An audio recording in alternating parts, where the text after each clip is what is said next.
Oh, we're live, finally. Took an extra 10 minutes, but we got there. All right, I just got to set up for TikTok.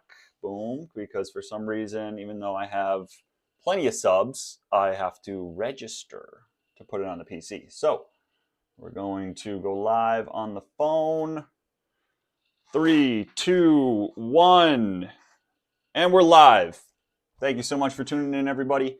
Got a great podcast for you today. It's going to be my first time making a podcast in probably about 4 or 5 years. So bear with me while I figure out everything back in OBS, all the new little things that we can put together here to make it a great show.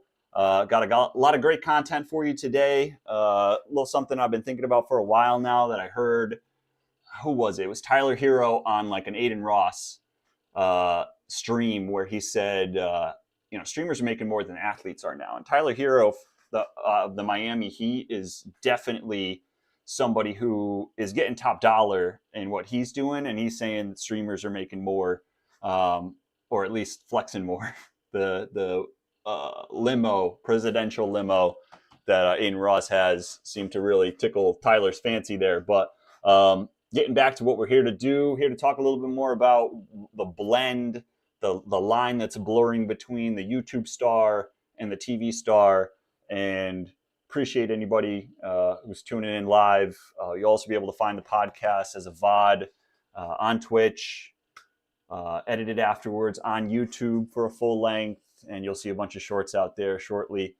So let's get into it. First subject of the day that I found amazing is the last couple of weeks we've got the Tour de France, Wimbledon, the MLB All-Star Game are all happening all in a row. I love all those events. Fantastic events. Little known fact, my elementary school bully is playing in the MLB All-Star Game tonight. A little bit more about that later in the pod maybe, or possibly save that for episode 2, featuring my best friend, a fellow creator, Danger Close, my best buddy Brian. So we'll cover a little bit of that as well during that pod later today.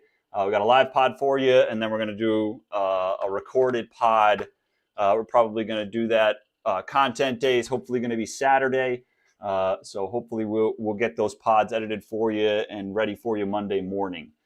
For your listening enjoyment in the office, I've been there. You need to have your content. So I'm here to break down a little bit about what's going on with digital content, podcasts, and pro athletes. Let's get into it. I was watching Wimbledon. Love that event, like I mentioned. And one of the best tennis stars of all time, especially if you're from the U.S., is a guy named Andy Roddick. And Andy won the U.S. Open. I think it was back in 2008, if I'm not mistaken. Won a couple different tournaments as well. I think he made the finals of Wimbledon a handful of times. I mean, he is a major tennis player from the early 2000s, late 2000s. Just outside of the big three, your Nadal, your Federer, and Djokovic. The fourth guy is usually Murray. The fifth guy is usually Roddick. As far as like who was the most popular, who was prolific, who was absolutely kind of unstoppable for a time in what they were doing. So he's got a podcast now called the Serve Podcast on YouTube.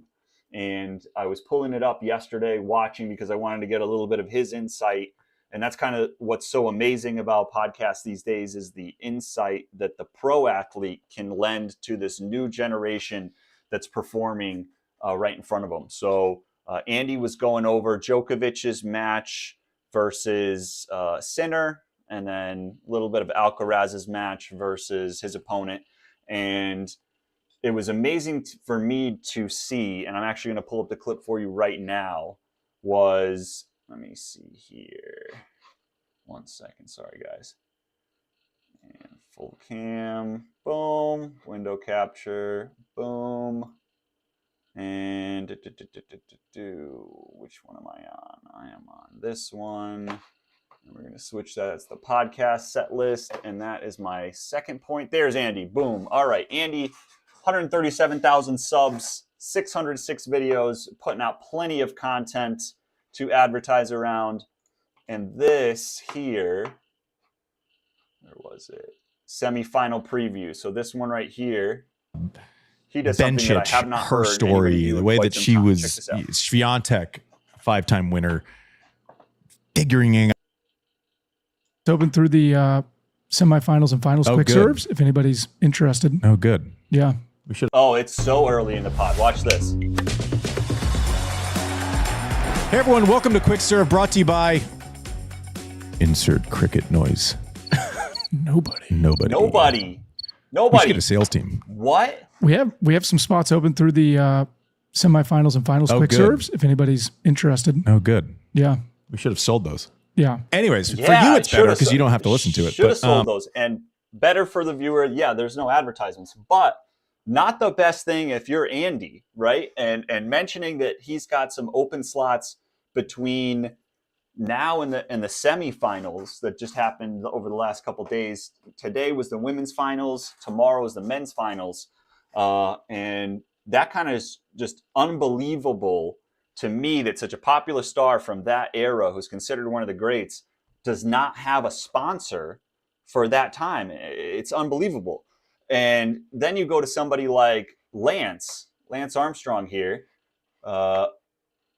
controversial figure. Maybe that's part of how he's getting covered. But watch this right here.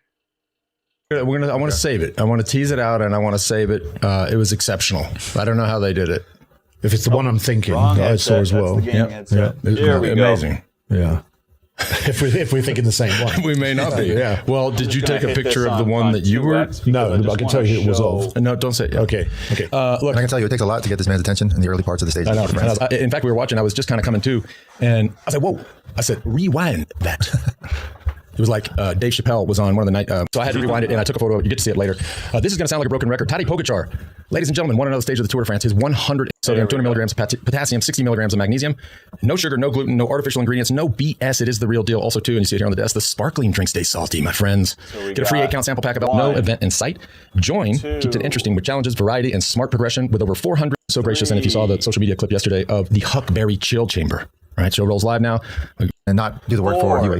Four different sponsors in the course of the first 8 minutes of the pod.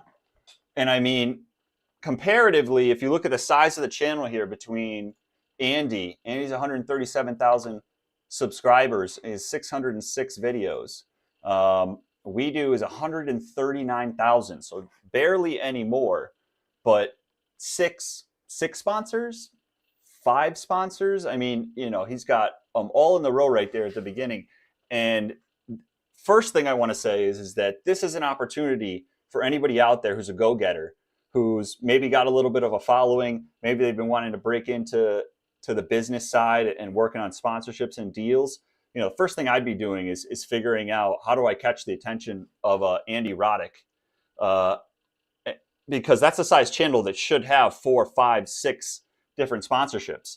And it's amazing to me, unless Lance is putting together a bunch of smaller sponsorships and Andy's just shooting for the stars with one sponsor because of the length of the pod and everything like that, which the size of your content versus the relative amount of sponsorships is certainly going to be important as far as keeping track of everybody.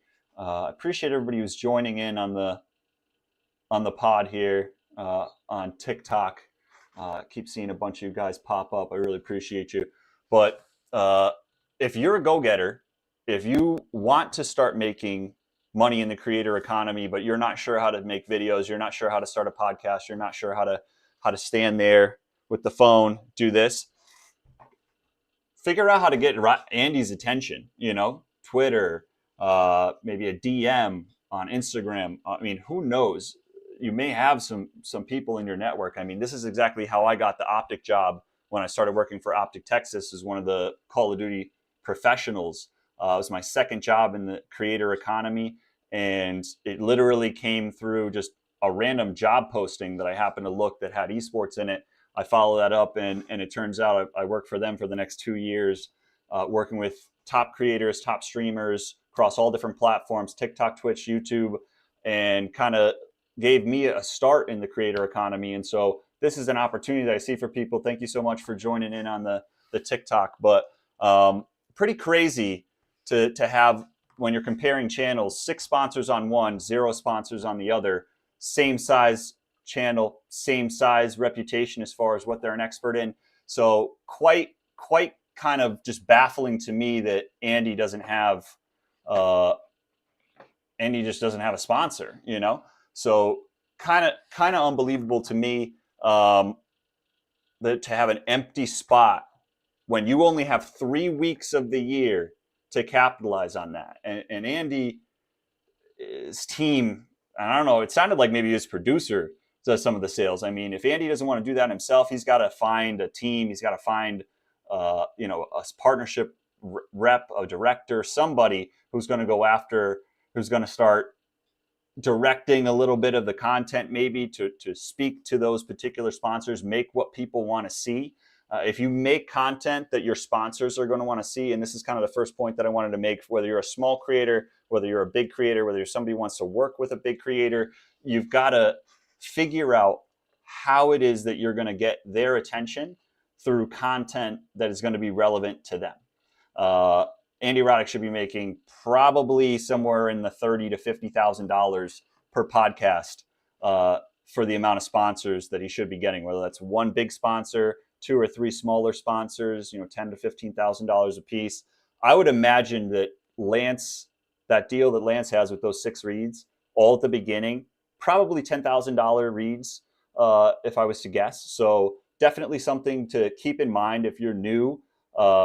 Make some content about what you're passionate about and see who in the space is kind of new or upcoming with the production that they're starting. I mean, the other thing I want to highlight here just for a second is going back to Lance. Incredible win by Jonathan Milan. First Italian win since 2019, like you said. His first Tour de France stage wins, right? Unreal. This is just a green screen.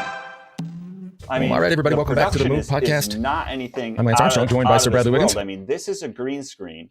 He's got 2 professional riders, Brad Wiggins. I forget this gentleman's name. I'm going to learn it. There's 200 guys on the Tour de France every year. So my apologies for not knowing. Oh, Spencer Martin. My bad. Spencer Martin. So Spencer, my apologies to you. But I mean, the other thing that we got to keep in mind here is that Lance is probably splitting some of this revenue with these 2 co-hosts, whereas Andy is just hiring the producer to do the work for him. So there's obviously a big range between talent that you have to pay to be a part of content versus your producer who's going to be there hitting the switches, doing everything that I should be doing, but I'm failing to do. So anyways, wanted to just kind of bring that to everybody's attention that depending on the size of the podcast, depending on who are the components of the podcast, is going to be how much sponsorship is really necessary. So in Andy's case, just him and as a producer could take a smaller sponsorship and be more whole than Lance, who needs 5, 6 sponsors because 2 or 3 of those are going to go to his co-hosts and 1 or 2 of those are probably going to go to him or some combination. Therefore, 3, 2, and 2, 3, 2, 3, 1, and 1, some way of dividing that out between them as he's kind of like, it's his show, it's his network, his company. So obviously he's going to have to get the majority of the revenue there before the rest of that gets distributed between the other co-hosts and the team, everything like that. But from what I could gather, Lance is working on maybe a 6-7 person operation. Andy's working on maybe 2 or 3 people. So that means the team is ready to grow. So you've got those opportunities to get out there and try and learn how to get a hold of these folks and make some opportunities happen if you're not somebody who's ready to make content. So one other thing I wanted to touch on is that I think is kind of amazing. It's 2025. This is the first year that podcasting, streaming, and VOD is now a bigger category than radio and TV. And anybody who works in marketing knows that the radio spend, ad spend on TV, or even billboard has been absolutely outrageous for years and years and years. Like a billboard in downtown Dallas, where I'm from, in the main part right off of 75, that's a $50,000 to $100,000 billboard per month that you're going to be advertising there in that particular location. An ad read on radio, a 30-second ad read, I think is $8,000 to $10,000 if I remember correctly, which is the average size nowadays.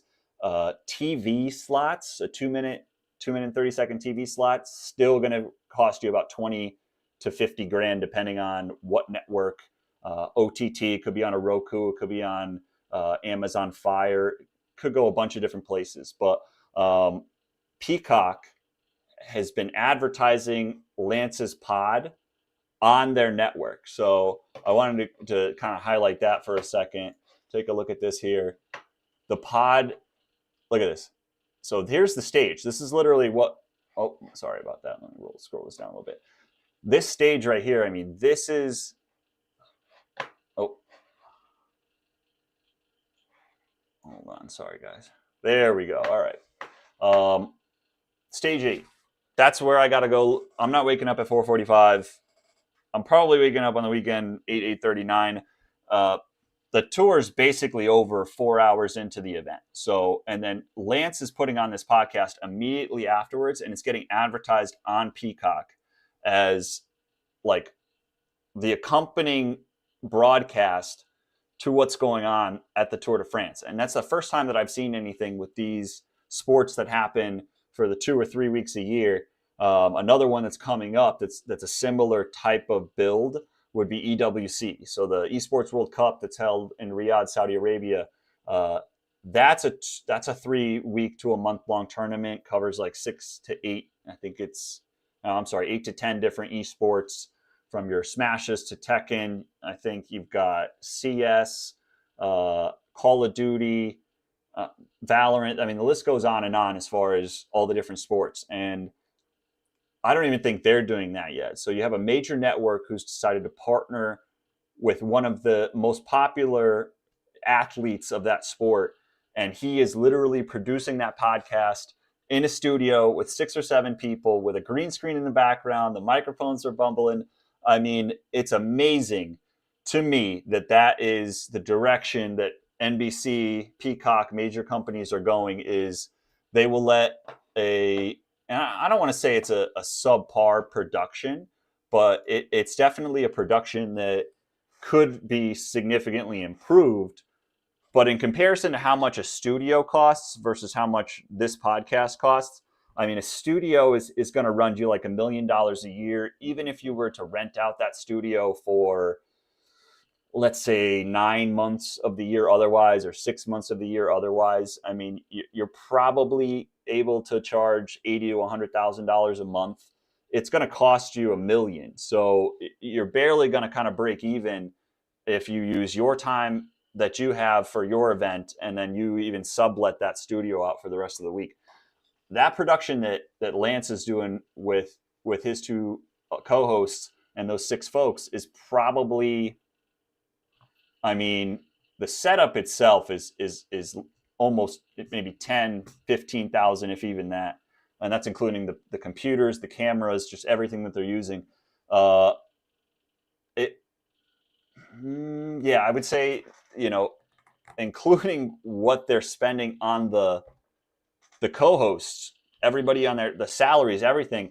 I mean, that's got to be maybe $25,000, $35,000 in comparison to $100,000 or more dollars at a professional studio, which I've learned a little bit about in the Call of Duty space, and just how much it costs to run, one of those LAN events or broadcast the online events. They have to have a central studio. That theirs is in Columbus. It's been around since the MLG, Major League Gaming days. So quite something to see a huge network partner with a small production podcast and kind of push the podcast, and also kind of just bring in more viewers to the event that's going on NBC. So definitely something that's very interesting. First of its kind. I don't see, Wimbledon partnering with any particular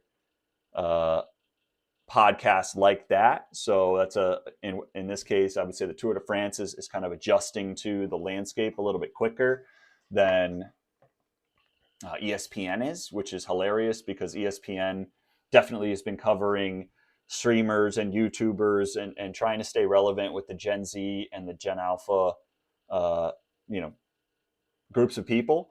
And it just seems like to me, those people are finding the events that they want to watch through their favorite streamers, through their favorite content creators, as opposed to watching like an older athlete. And this is something I'm seeing that's kind of dividing the generations a little bit, in that when I was growing up, I'm a millennial. These were the guys, and these were the guys we wanted to hear talk about the sports that we were watching. And, an example like MMA, UFC, they have been leaning in Power Slap, which is a division of UFC under the Zuffa banner. Those guys are at every single Power Slap event. Like Dana White is making sure that these guys are at every single event. They're streaming the event. They're interacting with each other. They're finding clips, and it's so interesting to me that that's how like Randy Couture or any of these guys that grew up, your Forrest Griffins, your Anderson Silvas, all these guys that are ex-pro UFC fighters, they're not the ones producing these podcasts or going to these events. It's this new age guys, this new events that people are having that are the relevant to right now. And so it's kind of crazy to me that the creator is able to get more money. A relevant creator today is able to get significantly more money than a pro athlete who could be the greatest of all time, who's just retired. So being a creator is by far the best kind of gig, I guess you could say, because depending on when you started and how old you are and what your type of content is, you're not nearly as beat up. You're probably not nearly as stressed as a pro athlete is, where he has to do all of these hours of training and then also find the time to do that on top of it. Shout out to Travis Kelce, is somebody that I covered here for our next segment, which is just how crazy it is to me that these podcasts are, in some cases, the oldest one I've got on this list that I'm going to share is, where is it? It's Lance Armstrong's. It's 9 years old. He's got 139,000 subs in comparison to somebody like the Kelce brothers, who I was just mentioning. He's, Jason just retired from the Eagles. Travis is still on the Chiefs. I think he's still dating Taylor Swift. In a 2-year period, they've gone to 2.56 million subs in just that amount of time. And there is inevitably more opportunity to create podcasts that people want to watch, whether you're a pro athlete or not. But this kind of shows you that in comparison to like some of the big creators that you may like, your Speeds, your Aidens, Trainwreck, those guys all on Kick. And then you've got Kai Cenat, the whole AMP house. All these guys have similar amounts of viewers. They've been doing this in some cases for a year, 2 years, 3 years. And they're dwarfing guys that have been postered on TV for years and years and years and years. So never been a better time to hop on a platform, start doing your content. Literally, the data shows, it's $1 trillion that people spend in marketing. And I don't think anybody nowadays isn't looking towards the OTTs, Twitch and YouTube, TikTok and Twitter, all these different platforms to be able to gain a following and ultimately advertise to those folks that are tuning in. And, again, just wanted to shout out to everybody who's tuned in so far. I really appreciate that. Just looking down at the next topic here, what are creators starting out? What kind of concepts, what should they be following? Where should they be putting their energy? It's the same spot that some of these podcasts are doing as well, which is you have to have your short funnel, bring them onto your long form platform, and then have some way of monetizing around those particular pieces of content, the short form, the long form, the live, like we're doing right now, is very important. And as far as kind of what's the important platform to be looking towards, it's definitely YouTube, it's definitely Instagram, it's definitely TikTok. That hasn't changed, but you can still find some organic growth without having to go straight into these viral, like Mr. Beast type of hey, thank you so much for watching and tuning in. I really appreciate it. So the financial strategy, whether it's a big podcast or these little or you as a new creator, you've got to find those pieces of content that really speak to your audience, that get people motivated to want to follow, keep showing up, and then figure out how to monetize the strategy, around that. And so, we talked a little bit about where I see opportunities as far as for the business side, hopping onto podcasts with folks that are still kind of new in the space. Here's a list of kind of the podcasts that I am seeing that are, there we go. So you've got Pat McAfee Show, one of the longest standing podcasters / networks. They were with Barstool for a little while. 7 years in, they got 2.8 million subs. These are just the YouTube numbers. They obviously have a following on TikTok. They've got a following on the few times that I think that they've gone on Twitch. I don't think they've done much, but you've got your Club Shay Shay, you've got Ryan Clark, you've got Andy. What else? We got Dale Earnhardt Jr. here, and those are basically all the pods that I found that were kind of names that I recognize from my era of content. It's funny, like they're just basically on the same level as all the new Gen Z streamers, Phantom and Plaxboy Max, Jason Ween, all the guys on FaZe Clan, even the guys on Optic that I used to represent, Scump, obviously, Bose, Zinni, all of those types of guys that tune in for the different watch parties, do different events. Nick Kirshner on the Halo events, all of these creators that are part of these organizations literally have the same amount of viewers as professional athletes that are retired.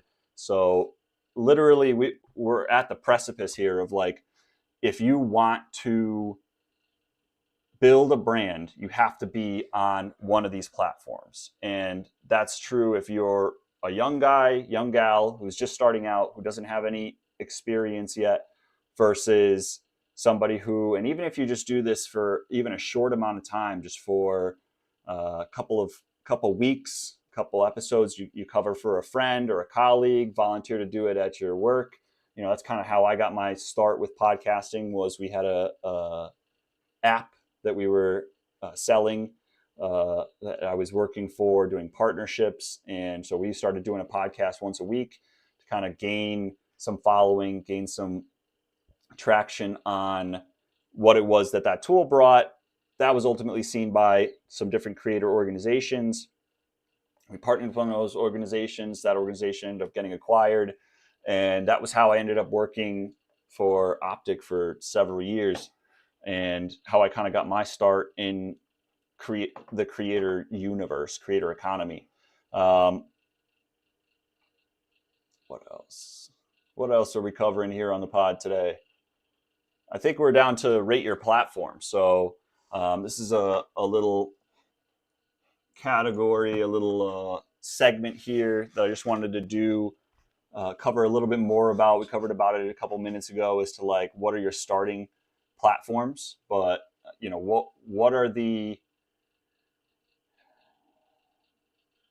what are some of the pods, or what are some of the content styles that are the most relevant for right now, that I think people are still missing. So I think whether you're a Gen Z or a millennial or a Gen X, you're going to be native to one or two of these particular platforms. And then once you become a creator, you're going to want to become native to all those platforms.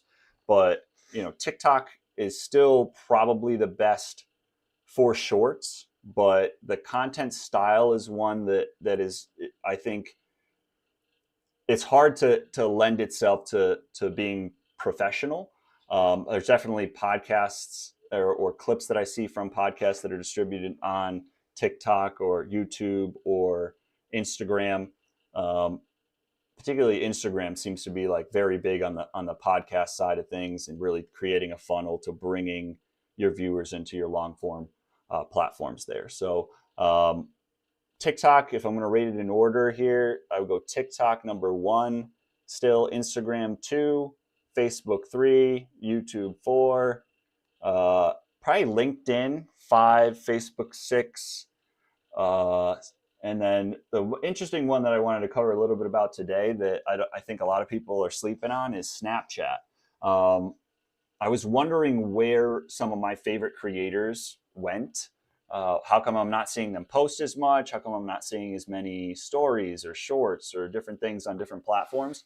And that comes down to that they're going to go wherever the money is. And right now, I think Facebook and Snapchat happen to be still some of the biggest creator funds that are just every 30 days, 60 days, 90 days, they're paying out outrageous amounts. There's a couple YouTubers that I started making content with that have all blown up to be very successful. But the one creator in general that kind of brought us all together was this YouTuber named Eric. Very interesting creator, had a little bit of controversy at the beginning of last year and kind of tried to get back to his original style of videos. These would be like him sneaking into things, sneaking into events like Jake Paul's boxing events, sneaking into parties like he went super viral for sneaking into a Dan Bilzerian party. He took all of his library of content that he had already shot on YouTube and Instagram and redistributed that onto Snapchat. And he probably producing like 20 to 30 Snapchat stories per day. But those Snapchat stories are worth probably like $10,000 to $15,000 at this point. I know at one point they were as high as like $40,000 to $50,000 a month if you were doing 20 to 30 stories a day. Interesting podcast with Mike Malak and Graham Stephan that you might want to go check out. Kind of goes over kind of what the peak was during Snapchat a couple of years ago and just the outrageous amounts of money that even today Snapchat's still giving out to creators, your Dobrik's, a couple other different creators that are still using the platform and kind of using that to monetize as much as possible for the least amount of work in comparison to what efforts it would take to create a brand new YouTube video or set of shorts. He's just redistributing those onto Snapchat stories, making, like I said, probably $15,000 to $20,000 a month. But at the peak, if he had caught that, probably would have made 40 to 50,000. I know there was one month Eric did a episode with Colin Samir probably a year and a half ago where he did have like a $50,000 month from just reposting his stories. So once you get a taste of that passive sort of income that comes from the content, you just build that right into your processes that you have with your team. Make sure the posts are going out and the checks are coming in. So even though some of his sponsors have kind of moved away from him as a creator, he's still using his ability to create very visible, very maybe viral content to be able to bring home a very sizable paycheck, one that kind of counters any money that he may have been losing from the time that he was on YouTube, where he had kind of got canceled. So even creators that are, quote, getting canceled because their audience is upset with them over their content, the audience is upset with them over, the plot or the setup, or, it's not real, it's fake, whatever those different problems that the viewers had with that kind of creator and with the thank you for tuning in. I just seen you here on TikTok. Appreciate you guys. When a creator loses money, he's got to try and figure out another way to bring in that money. So pretty interesting there. And just kind of last things here. If anybody's got any questions, anybody's got anything that they want to talk about, please feel free to drop me a DM. Happy to answer any questions for anybody who's interested in the business side of content, how it is to find a job in content, networking that side, and then ultimately how do you find your sponsors? How do you end up monetizing once you do have some viewers? Anybody with 10,000 viewers or more on any platform can start monetizing, and that is actually a perfect segue into this last category that I wanted to cover here, which is the one that I feel like everybody kind of skips out on, which is the best way a small creator under 20,000 followers can start to monetize and immediately make a lot of money. Like, at least to me, like if I had an extra $10,000, $15,000 a month, I'd be pretty excited about whatever I was doing to make that dough. So I know a couple different creators. Shout out to Dan Nicoletti, Emil. These are some guys I used to do a YouTube class with years ago. They have less than, one of them has 5,000 subs. The other one's got maybe 15 or 17,000 subs. Both of these guys are making over six figures in their Discord communities, running different classes, basically coaching from their Discord, and they're charging anywhere from $100 a month to $200 a month to be able to get personally coached, get exclusive content that they're keeping on a platform. I think both of those guys use the school platform that Alex Hermosi came out with, and so they're taking their communities, guys that are interested in their offerings. They're bringing them in with a free funnel from their content, bringing them into the Discord, having them learn and engage with the community. And then they're offering them, if you're looking for this, for example, Dan is actually doing some amazing stuff where he's doing it's like a wingman, he's a dating coach. And when I first met him, he didn't even know what content. I think he just wanted to do travel content. He figured out that if he wanted to do travel content, the best way to do that was to pair that with another subject that kind of goes with that, So travel content, what do we all want to do when we're single and we're traveling? We want to meet somebody cool. We want to meet somebody exciting, have a good time on our vacation. And Dan's using that want to be able to meet new folks, is particularly have coaching guys to be their wingman. And he's making $100,000 a month on just 5,000 subs that are subscribed to his community. And he's teaching them how to do that particular coaching or that particular wingmanning for their friends, for themselves, what have you.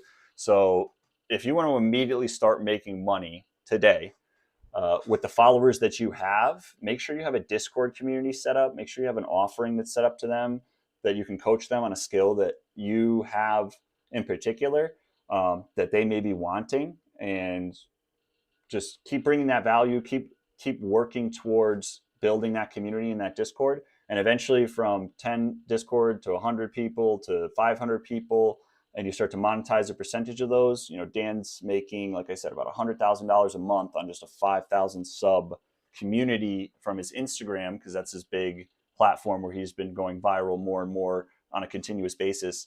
And so Discord might even be like in the third or fourth spot to me as far as, major platforms on how you would monetize them.